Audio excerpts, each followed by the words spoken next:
A'udzubillahiminasyaitonirrajim. Bismillahirrahmanirrahim. Alhamdulillah ve salatu vesselam ala Resulillah amma ba'd. Selamun aleyküm ve rahmetullahi ve berekatuh. Hurmatlı Müslüman bütüganlarım. Biz dolbarımızı ulantabız. Alдағы olsa barımızga belgili sülüktü leylek moldaları. Bizden bugünkü konuğumuz oşal barımızga belgili janagı Tajik-Kırgız chegarasındagı ayıldardın jaşoочусу oşol jerde çoğoygon jigitibиz Muhammed Ali. Anda sözü özüne verelim. Selamun aleyküm ve rahmetullah. Wa aleykum assalam ve rahmetullah. Hoş gelipsin Muhammed Ali. Sen anda özüңdü tanıştırıp ketsen.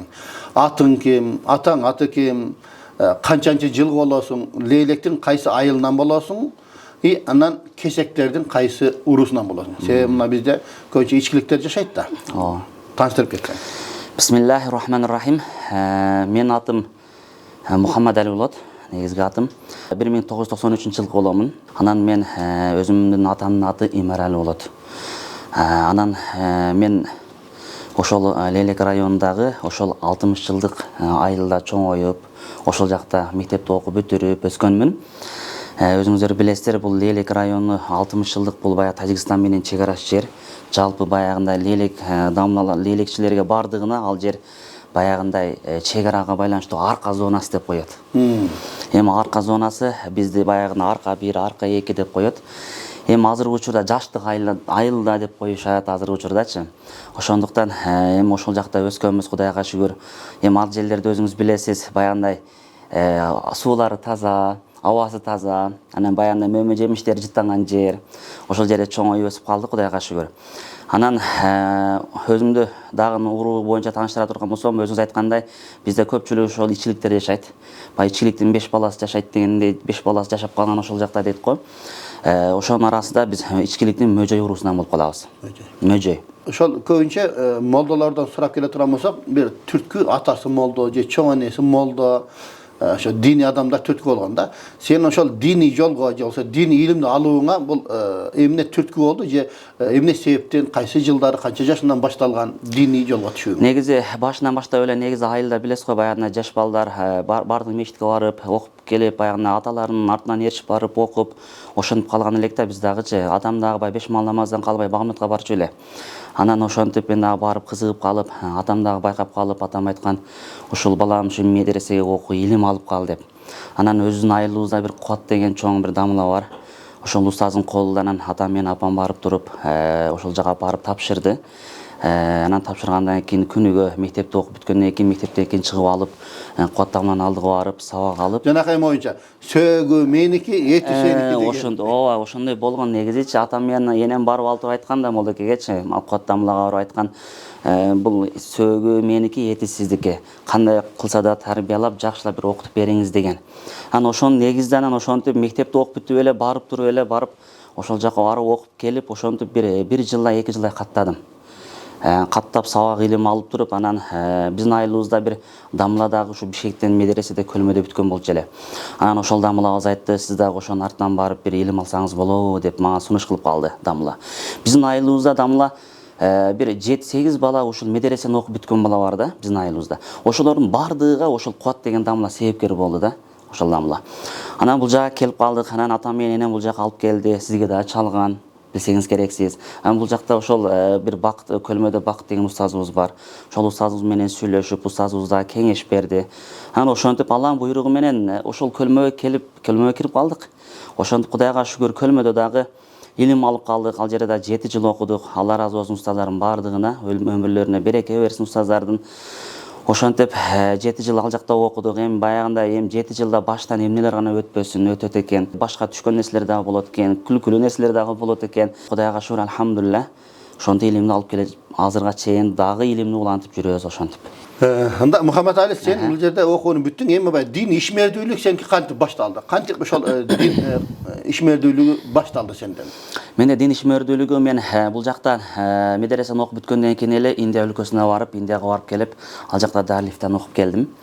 Ал жакта ошо Дарилифтан окугандан кийин бул жака келип. Дарилифта бул канча жыл? Ал кайсы шаарында? Мен Лакнау шаарында окуп келдим. Лакнау Бадарул Лакнау деп коет, Дарул Улум Лакнау. Ал жакта баягындай университет эмес, баягындай эми курулуштары университеттегидей, бирок баягындай мамлекет деңгээлде эмес, бирок медресе. Ал жакта бир окуучулар, жалган айтпасам, бир 6000-7000ге жакын окуучулар окуйт. Ошол жерге барып, экзаменин өттүк. Өткөндө кандай, ал жакка баргандан кийин биринчи экзамен алат экен. Дарылифтага кириш үчүн экзамен алдык. Ал жакта Муаллина Фарман, Муаллина деген, Закария деген устаздар бар эле. Ошолордон экзамен алды. Ал жакта баягында дарылифталарга көп окуучуларды албайт экен да. 10 адам же 5 адам ошондон тең балдар деле алат экен да ал жактачы. Ана ошентип ошол жерде бир 200гө жакын бала дарылифтага тапшырды. Анан ошонун арасында Кудайга шүгүр, Алла Таала кабыл кылып, бир баягы адам жүрөк менен барган адамды Алла Таала ниетин кабыл кылат экен да. Ошентип Алланын буйругу менен өтүп, ошол жакта окуп калдык. Анан окуп келгенден кийин анан бул жака келип, ушу Көлмө медресесинде кичине сабак берип калдым.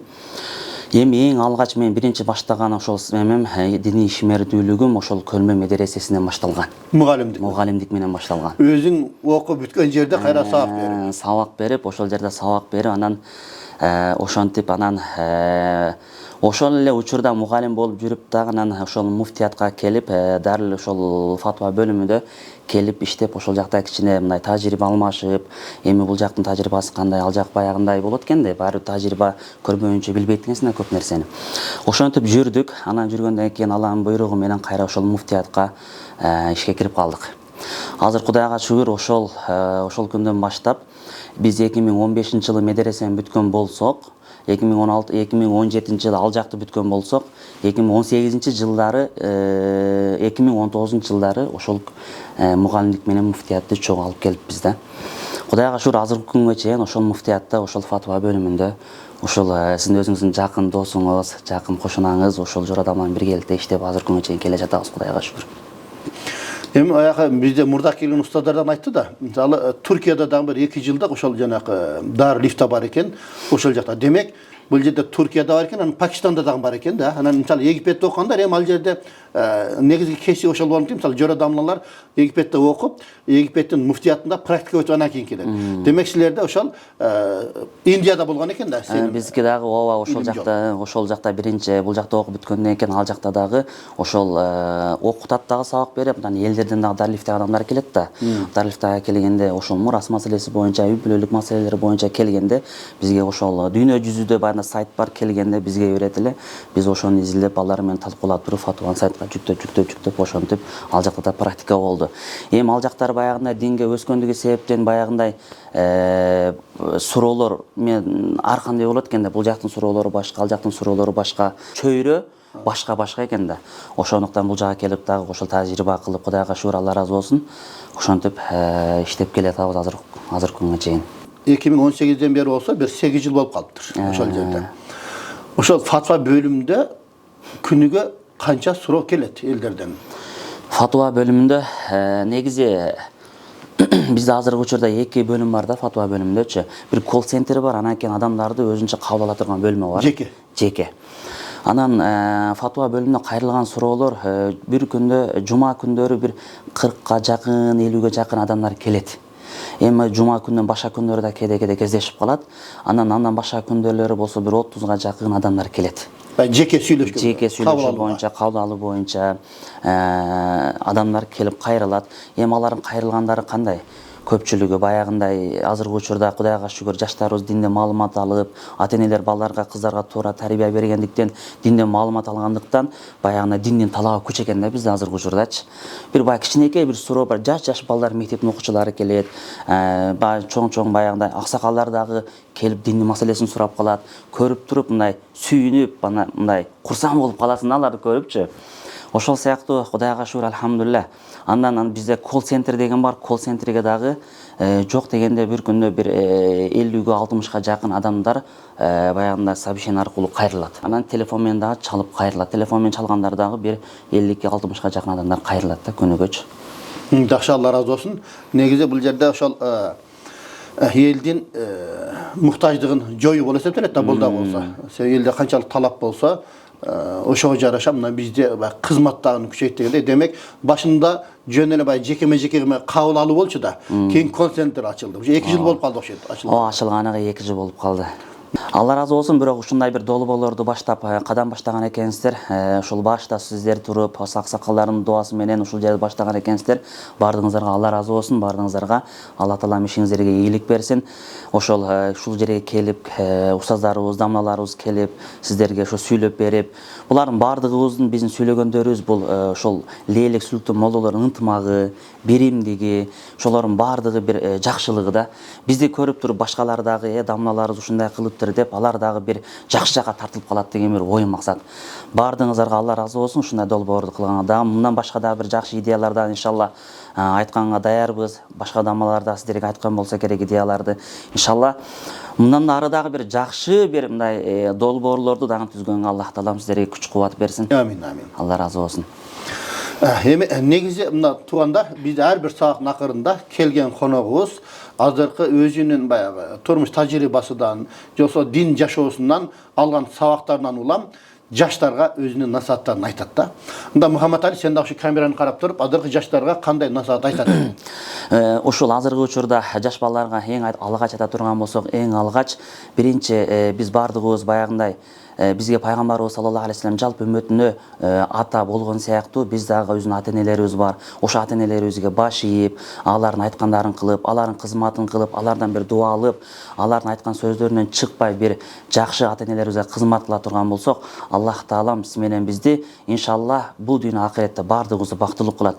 Ошондуктан бардыгыңыздар ата-энеңиздерге кызмат кылып, ошондой эле айыл жердеги имамдарыбызга кызмат кылып, бир жакшы мечиттерге барып, бир дуаларды алып, ошондой эле дин боюнча дагы кандай бир суроолоруңуздар болуп кала турган болсо, ошо мечиттеги молдолорго барып кайрылып, бир ата-энеңиздерден бир жакшы бир дуаларды алып, бир жакшы бир өнүп өсүүгө иншалла мен ушинтип бир насаат беремин. Анткени азыркы учурда биздин айта турган негизги маселе, дамыла бир айтып коеюндан бир маселе.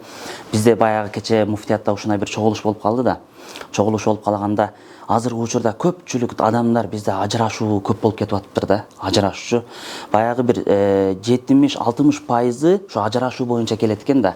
Бул ажырашуу эми туура эми шариятыбызда бар болгону менен баягы болбогон нерсенин себебинен эле баягы үй бүлөлөр бузулуп, балдар кыздар орто жетим калып, балдардын тагдырга тор ташталып калган күндөр көбөйүп кетип атат да. Ошол себептен бир кандай бир кичинекей ар бир жумада да болсо да бир кичинекей бир ошол ажырашуу боюнча бир мындай насаат берип коюңуздар деген максатта. Ошондуктан эгерде кимибиз эгер ушундай бир эми ар бир ата-эне кызыны ушул бактылуу болсун деп, ар бир ата-эне баласын экөө бактылуу жашасын деп экөөнү баш коштурат, нике кыдырат. Ошондуктан бир үй бүлө кургандан кийин бир жакшы жашап, бири-бириңизди аял өздөрүнүн милдеттерин, эркек өзүнүн милдеттерин түшүнүп, бир жакшы алып кете турган болсо, иншалла анан ата-энесине кызмат кылып, ошол үй бүлө бузулбайт экен да. Ошондуктан айта турган негизги маселе ошол кандайдыр бир үйдө бир уруш, бир жанжал, талаш чыгып кала турган болсо, биринчи ошол жердеги имамдарыбызга барып кайрылып, алар менен бир кеңешип, же болбосо өзүнүн улуумун адамдарыбыз бар, аксакалдарыбыз, алар менен кеңешип, анан бир эгер ошончол ажырашууга бир себеп боло турган болсо, бизде муфтиятка келип, муфтиятка кайрылып дамлалар менен ошо негизде чече турган болсок, иншалла бардыгы бул беш болот экен да. Ошондуктан иншалла Аллах таалам ар бир үй бүлөнү сактасын. Аллах таалам ар бирибизге Аллах таалам алган илимибизге береке берсин. Сиздерге да Аллах таалам ишиңиздерге ийгилик берсин дамлар. Алла разы болсун. Урматтуу туугандар, биз ошол ар бир сабактын акырында бир хикая айтып өзүбүзгө адат кылганбыз. Анда биз бүгүн ошол Харун Рашидтин убагында Бахлул деген бир дервиш деп коебузбу биз. Аны элдер жинди деп тааныйт экен да. Ошонун окуясы жөнүндө айтып беребиз. Бир күн дейт Харун Рашид ошо айланып кабырды зиярат кылайын деп барса, кабырдын ортосунда жана Бахлул отурат экен да. Ал жерде. Харун: "Бахлул, сен эми кичинде качан акылыңа келесиң? Ушундай жинди чалыш болуп жүрө бересиңби? Эми сен элдин арасында калып туруп, эми сен мүрдөгө келип отуруп алдың. Не кылып отурасың буякта?" десе, баягы Бахлул деген кайра айтат экен: Харун, сен өзүң качан акылыңа келесиң? Качан сен ошол өзүң акылыңа келесиң? Мен азыр ушундай жерде отурамын. Мен келсем булар мени эч качан кемсинтпейт. Мен кетип калсам артынан гыйбат кылбай турган адамдардын арасында отурамын мен. Силерчи өзүңөр касырларды курдуңар, ошол бул дүйнөнү ойлоп туруп, акыретти силер унутуп калдыңар деп кайра өзүнү жинди кылып айтат дейт да баягы жерде. Сен өзүң качан акылыңа келесиң? Сен өзүң жиндисиң, мен эмес дептир да. Ошондо Бахлул, сен айткан сөзүң мага жакты. Макул анда. Сен эми мага таасир берди сөзүң. Сага эмне муктаждыгың бар? Айт, мен бир муктаждыгымды аткарайын десе, менде 3 сунушум бар дептир. Ошону аткарсаң макулмун дептир. Кандай десе, менин өмүрүмдү узартып бере аласыңбы десе, Жоқ, мен өміріңді ұзартып бере алмаймын, Аллахтың қолында деп тұр. Анда екіншісі, өлім періште келгенде мен арашалап қала аласың ба, құтқарып қала аласың ба десе, жоқ, алды Аллахтың қолында, мен қолымнан келмейді деп тұр. Анда үшіншісі, бейішке кіргізіп тозақтан алыстата аласың, мен жоқ десе, маған оқшығанда бір пенде тұрбайсың ба сен? Деп ошентип қойған екен да. Демек, біз қаншалық жоғарғы деңгейге жетпейлі, біз пендешіліктен чегінен сыртқа шыға алмайды екенбіз туғандар.